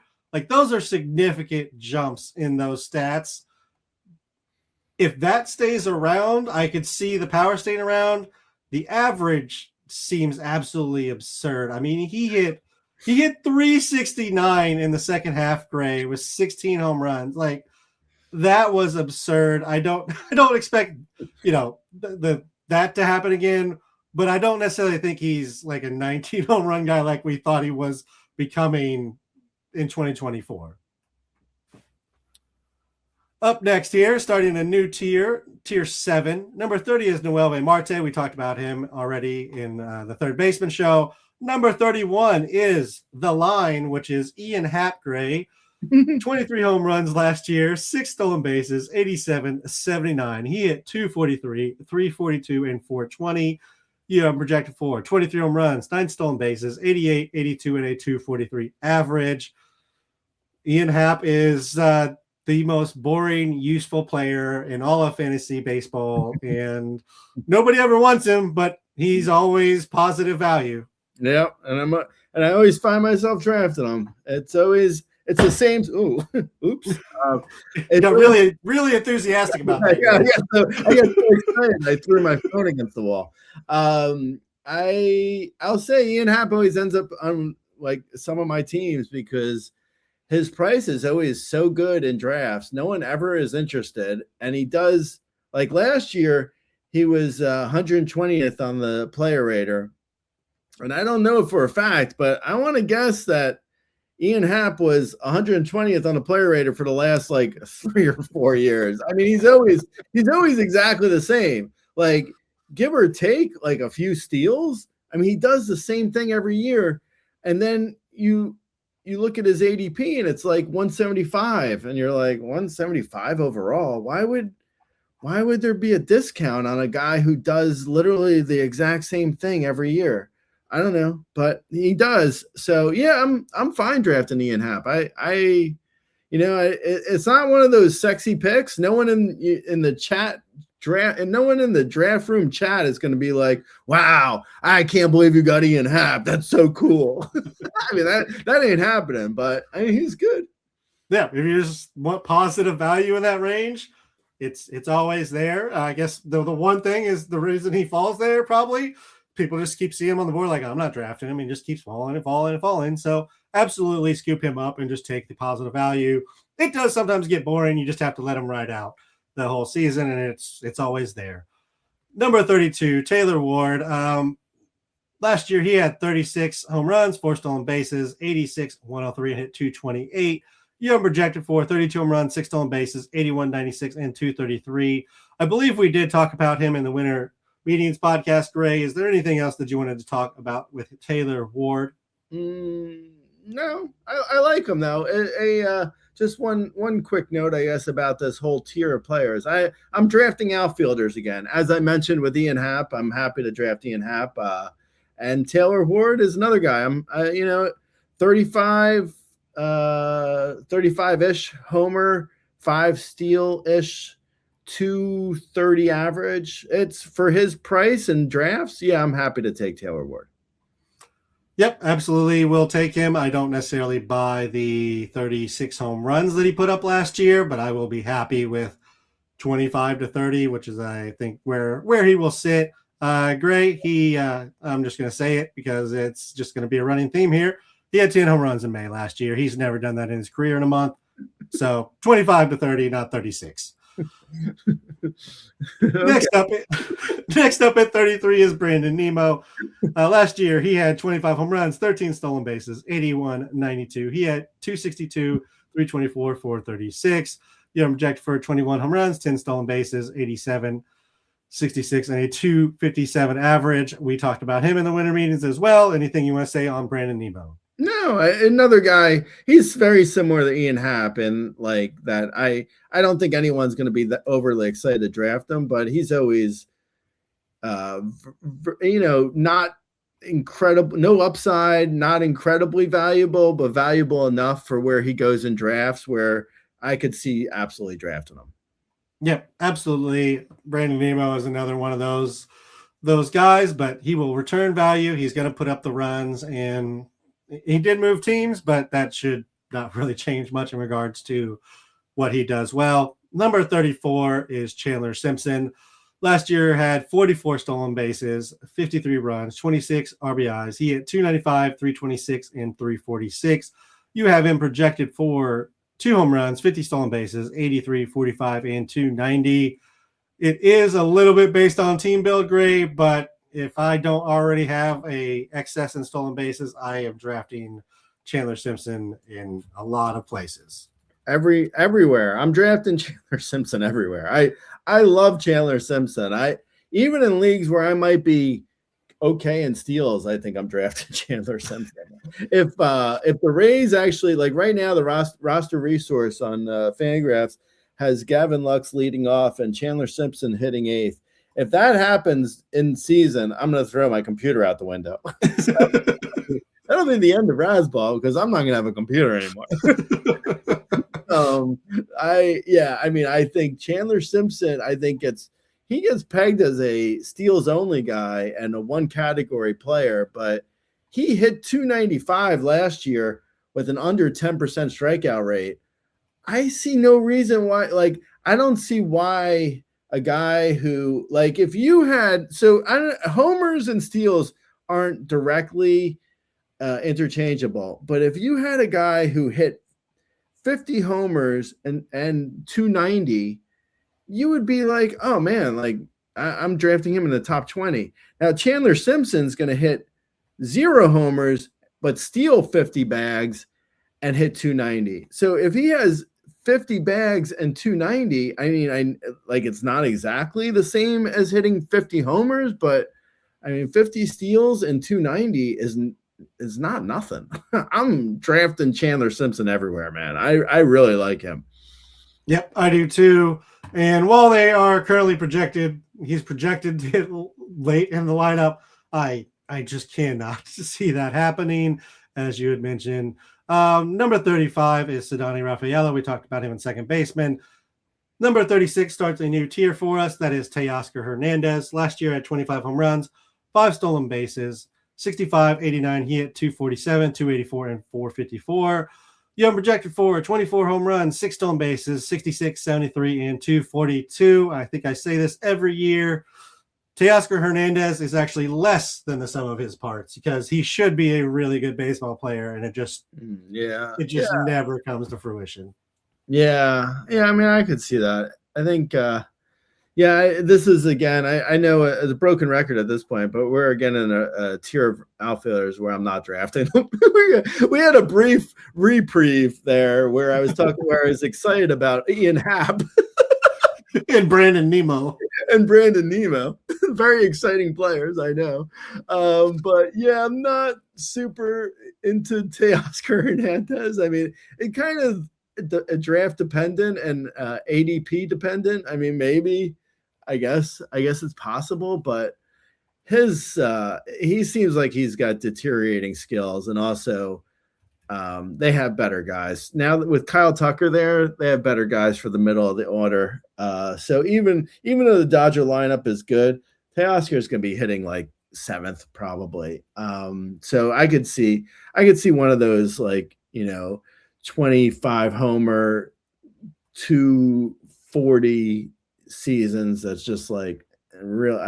Okay in NL only and in deeper mixed leagues, but in shallower leagues, that's going to be tough to roster in a lot of places. In a 12-team mixed league, you're going to see Teoscar on your team. You're not going to be super thrilled when a guy hits 1 homer every 10 days and doesn't do anything else for the entire time in between.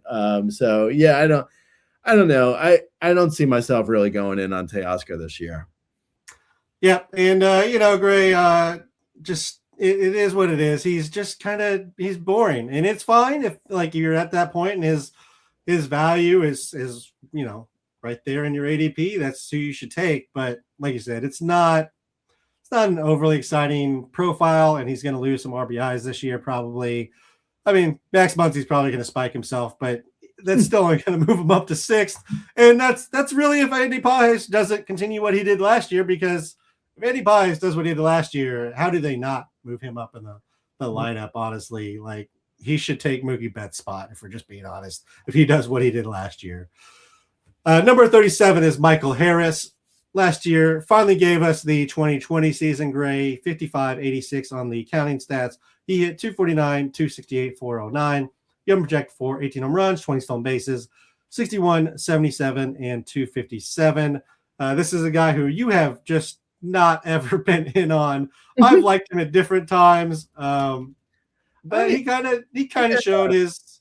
I never liked Michael Harris II. I don't know why, but I just never have, and I don't this year either. He's actually at this point. I mean, I'm kind of surprised at how much people are still in on Michael Harris II. Like as far as like ADP goes, like he's still going. Like he is charmed when it comes to ADP because people like he never reliably gives any like huge years. Like last year was one of his better years, and it was 130 on the player rater at the end of the year. So I'm close to 130 in my overall ranks for him. So I'm basically saying like a repeat of last year, but people are finding reasons to like him for much more than that. I mean, I don't know. Maybe there's going to be one of these years where he is going to actually, put up the 30 steals. Is that what people are expecting? I don't even know what people are expecting at this point. I mean, last year was kind of like, it was more or less his best year for power and speed. I mean, not more or less. It was his best year for power and speed, and he still was 130 on the player rater. So, Yeah, and I think my biggest problem with him is just the Braves have him buried in the lineup. He can't work his way up no matter what. So, like 2022 60 without the counting stats. I mean, it's fine. It's nice. It's just not what people are currently paying for. And I'm with you that I don't see a lot in regards to speed upside or even power upside, really. I think the power upside would be if he found more launch angle, but he's had the same launch angle the last 3 seasons. So you're really just putting like a random narrative that could happen on him, nothing backed up by anything of any kind of potential real breakout here, unfortunately. As much as I like him, just again, it's kind of more, I would love to have him in real life. And actually, I don't even know if I like him in real life because his all on base is terrible. So it is what it is. He's probably going to go before either of us.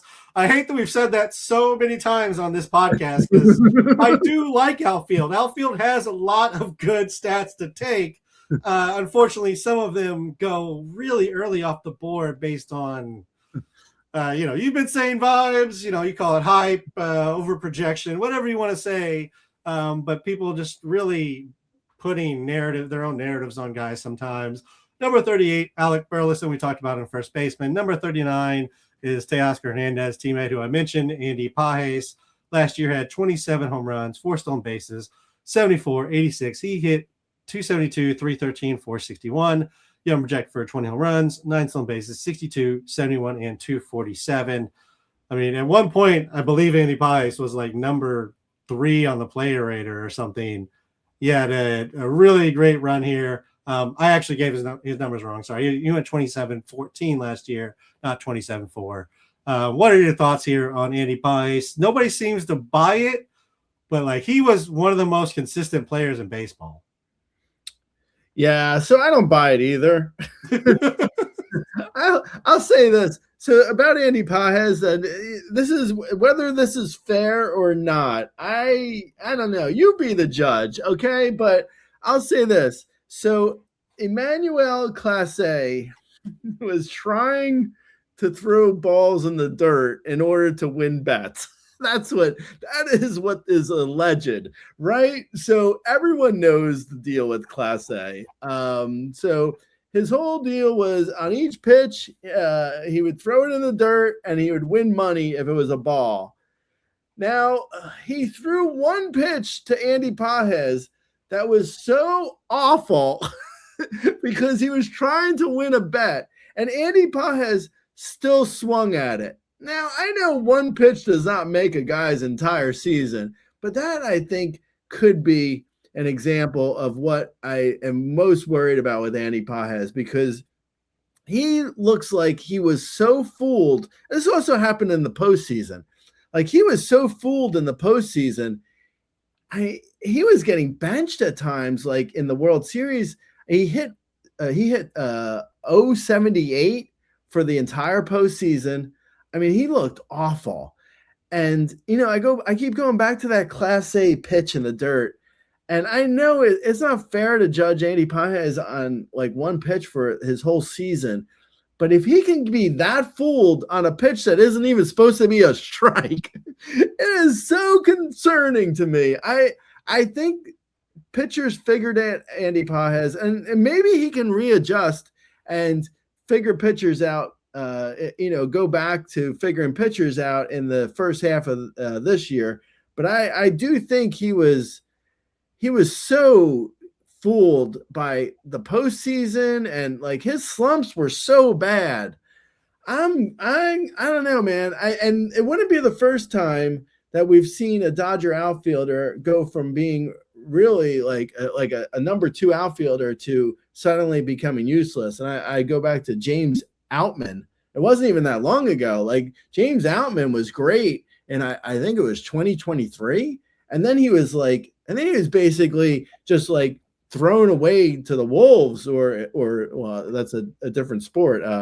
Thrown away to the Twins. The Wolves are their NBA team. But I think there is something to Andy Pages possibly adjusting and being okay and coming back. He does have power and speed. It's a good park. It's a good lineup, even though he's probably at the bottom of that lineup. So I mean, there could be something to Andy Pages, but I don't think I'm drafting him. Yeah, I'm just going to flat out disagree with pretty much most of what you said there, Gray. I really don't know what wall or inconsistencies you're talking about. Like, he was like, the average dropped from 285 to 252 in the second half. Okay, 30 points on average isn't great, but it's not the end of the world in regards to what he was doing. Home runs were fine. Stolen bases were fine. K rate was fine. Walk rate was fine. All the underlying numbers were pretty much the same across the board. I would like to remind you that Emmanuel Clase was betting on individual games, which means sometimes he was trying to lose, sometimes he was trying to win. And when he's trying to win, he was the best closer in baseball for years. So I wouldn't put so much on a single pitch from an elite pitcher who occasionally was throwing games, because we don't know if he was throwing that game. He had a clean inning. He struck out the side. I think that's pretty solid effort from him. Andy Pages was the reason why they called Class A. That was they pointed to. No, seriously, because Class A was throwing the ball in the dirt as an automatic ball, and he threw a pitch to Pages, and there was a huge bet made that was it triggered the whatever sports book it was. It triggered them to look into it, because it was like a lot of people had bet money, or at least one person bet a lot of money on this one pitch to Andy Pages, and that ended up being the one pitch that Andy Pages swung at that Class A meant for it to be a ball. Yep, I'm not. My home run anecdote is random, but you talking about one pitch when it was like, again, one of the most consistent players in baseball. When people when people are actually like drilling down and studying like charts, and they're looking at a player in the postseason, and they're like, "Wow, Andy Pages is really exploitable." Isn't that a concern? I mean, they were like, "Oh well, I could just throw this guy a ball in the dirt, and he's going to swing at it." I mean, he was awful in the postseason. Granted, it's only 3 weeks, but still, I mean, I have concerns about Andy Pages. But yeah, I mean, Alex Rodriguez was really terrible for our game, and it's because his playoff record was terrible. That's why he was so bad for our game. Definitely wasn't like a top 3 player every single year of his career. What I mean, what are we talking about here, Greg? What are we talking about here? Anyways, I'm talking about a guy who doesn't have a huge sample size. That is potentially, it could be concerning. That's all. Okay, that is valid. You can say that. That's fine. Saying he wasn't consistent or one pitch, that seems a bit of a stretch. If anything, I would say, the batted ball is not overly impressive. I don't necessarily think he's going to hit 30 home runs or even 27 again, but I do think like 20, low 20s is fine. Fine. I don't know. I mean, I'm not strongly against Andy Pages. He might be fine. I'm not like, it's not like Michael Harris II. I'm not hating on Pages, but I do think there could be a little bit of cause of concern that I would just say we might want to be a little bit conservative with how, but he's also, I mean, Andy Pages isn't getting drafted that insanely high. So yeah, I mean, he's okay, I guess. He's the reverse Michael Harris, Gray. Michael Harris gets drafted at half of his player rater value. Andy Pages is going over 2 times his player rater value from last year. Again, I'm not saying I love Andy Pages and that he's a top player. He's not going to be a top 10 guy, but he was very consistent, and I think he's being kind of underrated as probably more in the mold of an Ian Happ, Brandon Nemo type, in that you're just going to get consistency through the year, and it'll be there at the end of the year. But that's pretty solid production that you get for him going again after double his place on the player rater last year. Great. We are about 2 hours into this one. I think we're going to call it a stop here at the top 39. We will be back in a couple of days to talk. We're never getting through all the outfielders. It's okay, Greg. Every year we say we're not getting through outfielders or pitchers, and we do it every year somehow. We'll figure it out. Plus, at some point in the outfield, it'll just be, I don't want this guy. He's terrible. He's terrible. He's old. He's terrible. And then we won't really have to say a whole lot after that point. So it'll be a little bit easier next time. There's not quite as much debate in the back end, because why would you debate 12 home runs versus 11? It doesn't matter, Gray. Anyways, if you have specific questions, you can find us on X. I'm at Razbeaton. Gray is at Razball. You can find us on youtube.com/RazballFantasy or wherever you get your podcast, or the comment section on Razball.com. And I'll talk to you in a few days, Gray. All right, Lates.